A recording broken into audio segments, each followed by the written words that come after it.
It's been almost a year since I first uploaded my bear guide and started this channel, and a lot has changed since then. New generation heroes, new joiners, new strategies and much more. So this will be the most updated 2026 guide for bear on YouTube, which will clear all your doubts and get those sweet rewards from bear. But before getting into the video, here's a word from our sponsor. Looking to spend on Kingshot packs? I would recommend Loot Bar to you. Loot Bar is a reliable top-up service with which you can save up to 22% off on Kingshot packs.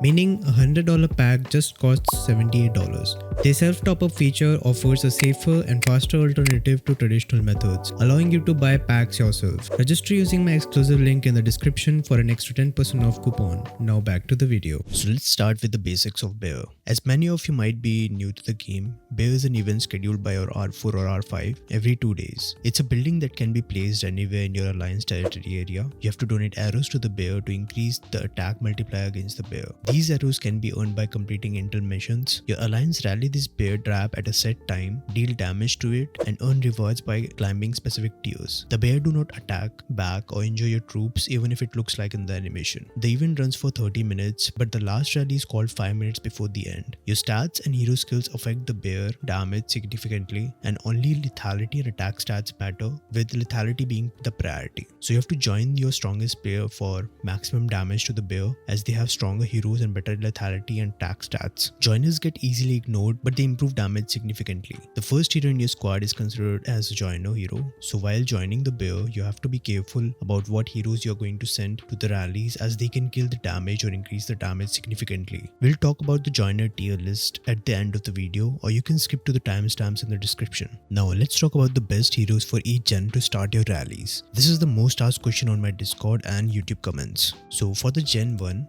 the best heroes are going to be Amadeus, Jebel and Seol. The second best is going to be Helga, Jebel and Seol. The third best, which is for the free to plays, are going to be Howard, Jebel and Quinn. Now, a thing to be noted here is, as I've stated in my previous guide as well, do not use Diana as a bear hero, even if she's stronger than your Quinn, because Quinn has damage increasing skills and Diana is just an economy hero. Another thing to note here is, do not get Helga at all. That's because Helga will be replaced by Zoe in Gen 2 anyways. Instead, you should push for Amadeus at VIP 10. Now for the Generation 2, the strongest lineup is going to be Amadeus, Jebel and Merlin. Now some people might argue why not Hilde. That's because I do not like the extreme chance based skill Hilde has, and she has very little impact on attack, just 15%. Instead, I have chosen Jebel because her third skill is increasing lethality by 25% and 50% chance of dealing 50% more damage while attacking. If you have a more archer based formation, which we'll talk about later in the video, Jebel is going to be your go-to in Gen 2.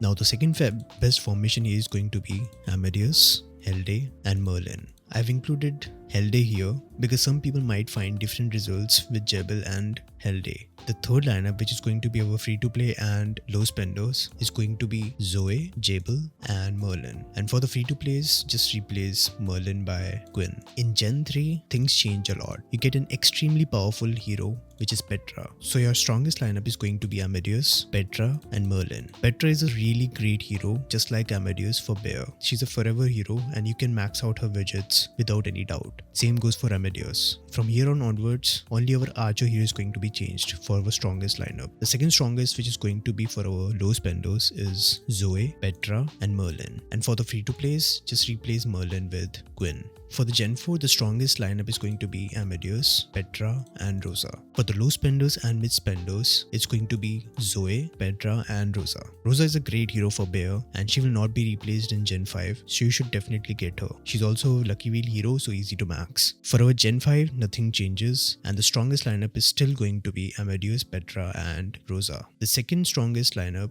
is going to be Zoe, Petra and Rosa again. I have not included Longfei here as an infantry hero because Longfei has 2 defensive skills and only 1 offensive skill. And Zoe is much better hero with all 3 offensive skills for Bear. So for the free to plays, this is going to be the best lineup. About the Gen 6, subscribe to the channel and Gen 6 will be released on our server next week. I'll update this list with every gen in my new heroes guide and joiners. Now let's talk about the formations and Bear buffs that work. If you're in Gen 1, you'll probably have a lot less archer than I have. So the best formation in Gen 1 that you can use is 10, 30, 60. In Gen 2, you can decrease the number of cavalry and increase the number of archer, and your formation becomes 10, 20, 70. In Gen 3, you can decrease the number of cavalry and increase the number of archers again, and your formation now becomes 10, 10, 80. In Gen 4, when you have plenty of archers, you can decrease the number of infantry to only 1% and increase the number of archers to 89%. And this is going to be the best formation for all the gens. This is going to be the universal formation that you are going to be using from now on. Now the thing to be noted here is infantry deals the least amount of damage. So you need the least amount of infantry in your formation. Cavalry deals second most amount of damage for bear, and archer deals the most amount of damage for bear. So you need a lot of archers for your bear formation, which is exactly why if you're planning to max out your bear damage, you have to focus on your archer lethality and attack stats. These include the hero gear, island, research, war academy, charms, chief gear and everything. Your second priority is going to be getting the T11 archers and increase your true gold level. You can watch my True Gold 8 guide, link is in the description. Your third priority is getting the right archer hero each gen. For this, you can subscribe to my channel as I review heroes from each gen as soon as they are released. The fifth and probably the most important is going to be the hero widgets. Hero widgets are the silent damage boosters for bear, as they increase your rally squad's lethality by 15% each. As they increase your rally squad's lethality and attack a lot. As you can see here, Rosa increases the lethality by 15%, Petra increases the attack by 15%, and Amadeus increases the rally attack by 15%, which is 30% attack and 15% lethality in total. You can also use city buffs to increase your damage significantly. The buffs that work are squad's lethality, squad's attack, enemy defense down, and deployment capacity. For the pets, it's recommended to activate all the pets anyway, but still the pets that work are increase the troops lethality, increase the rally capacity, increase the squad capacity, increase the total number of attack. These 4 pets only work for bear. You can also use this grizzly bear pet, but it only increases the march speed by 25%. And if you're wondering, no, this pet does not work. The bear does not have any health, the bear only has defense. So move skill does not take effect in the bear at all. So now let's talk about the Alliance Bear organization and the layout that we use. So if you are an Alliance leader or R4 of your Alliance, Kingshot gives you 2 hunting traps. What you can do is do a poll for the best bear timings in your Alliance and choose the most popular one for Bear 1 and the second most popular for Bear 2.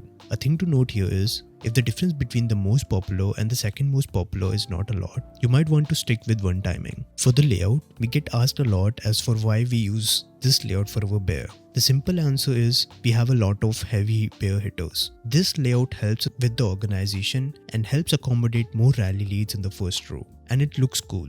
Now let's talk about how we distribute the damage fairly between all the rally joiners of our alliance and fix the instant fill issue. So what we do in MI6 is we restrict joiners to an X amount of troops. This way all the 15 spots in the rally are filled. Now let's take me for example. So in this calculation, I have 1.13 million rally capacity and 162k squads capacity. So you have to take into account the pets if you have the pets unlocked. What we can do here is, I have 15 slots in my rally with 1 slot occupied by me. So I'll just subtract this march count from my rally capacity, which comes out to be 970,000. Now I'm going to divide this by 14. So now what I have is 69,300 deployment for each joiner. Now you're going to round off this number to 69,000 and split this between a ratio of 20% cavalry and 80% archers, which comes out to be 13,800 cavalry and 55,200 archers.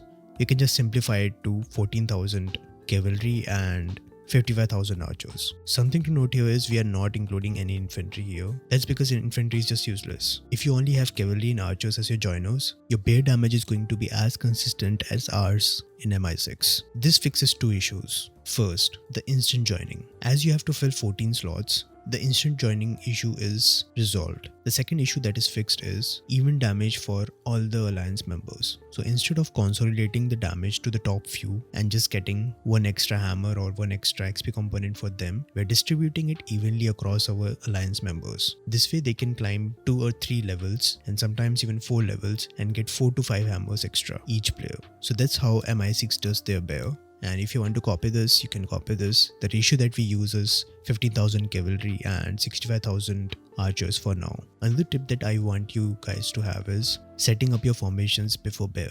So I have my first 3 formations set for joining. My first one has Vivian, second one has Chenko, and third one has Yonwu. I have a special rally formation as well to keep things organized. This allows you to quickly join your Wales rallies. So that's all for the alliance organization and how you can join rallies quickly. Now let's talk about the joiner tier list and how joiners affect your rally damage. So if you check your rally, click this flag icon on the rally, you can see a lot of details here. You can see the 9 hero skills that are used. These skills are from the rally lead. Here I am using Vivian, Amadeus and Petra, so their skills are present here. You can also see in rally, Vivian's defender squad's widget is not in effect and only Amadeus and Petra skills are in effect. You can also see 4 rally member joiner skills. Only the 4 highest level first skills of the hero captains will be effective in the battle. So how does this work? Your joiner hero is going to be the first hero in the formation. So while joining the rally, you have to be really careful about which hero you are going to send. The joiner hero is represented by this green flag icon here. The top right skill of the hero is going to be used as the joiner hero skill. As you can see here, Vivian's skill is enemy damage taken up by 25%, which is a great skill. So you can use her as a joiner hero. So when someone joins your rally, these skills are filled. These skills are filled with the top 4 highest level skills of your rally. But you have to be really careful about what heroes you're sending to the rallies, as they can kill the damage or increase the damage significantly. Now let's talk about the joiner tier list. In this joiner tier list, the S tier are the best joiner heroes in game for Bear. The A tier are the second best, which you can use, but you should avoid whenever possible. Like you can see in my formation, I don't have any of these heroes. I only send these 3 heroes or no heroes. In the B tier, it's not recommended, but if you have a lack of joiners, you can use this tier as well. For the C tier, it's not advised to use these heroes, but again, if you have a lack of joiners, you can use these heroes as well. And at last, we have the trash tier. This tier should not be used at any cost because they are just useless. They're going to occupy one of your joiner spots. So I hope you guys got some value out of this video. If you want these resources, I'll provide the link of my Discord in the description, and you can find all these resources in the guide section of the Discord. And I'll keep updating the guide on the Discord as new hero generations are updated. So thank you guys for watching the video and have a great day. Bye bye.